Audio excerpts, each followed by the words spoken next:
അറിയോ, ഭാരതീയ ജനതാ പാർട്ടി പണ്ട് തന്നെ എല്ലാവരെയും അവിടുന്ന് കൂട്ടിക്കൊണ്ട് പർച്ചേസ് ചെയ്യുന്ന രാഷ്ട്രീയക്കാരാണല്ലോ. താങ്കളുടെ ചാനലിന്റെയും കേരളത്തിലെ ഒട്ടുമിക്ക ചാനലിന്റെയും കാഴ്ചപ്പാടിൽ. അപ്പൊ അതങ്ങനെ ഇരിക്കട്ടെ. മാറാത്തത് മാറും എന്ന് പറഞ്ഞ ഒരു മുദ്രാവാക്യം സാർ കണ്ടിനോ?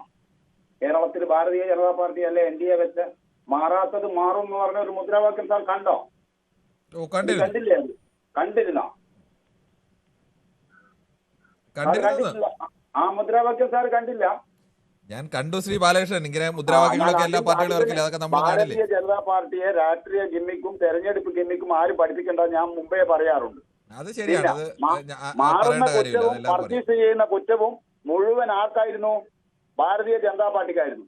അതെന്തുകൊണ്ടായിരുന്നു? മറ്റുള്ള രാഷ്ട്രീയ പാർട്ടികളിൽ നിന്ന് ആളുകൾ നല്ല ഒരു പ്രസ്ഥാനത്തെ നോക്കി അതിലേക്ക് മാറുമ്പോൾ നിങ്ങൾ അത് പർച്ചേസ് ചെയ്യുന്നു പറഞ്ഞു വരത്തി.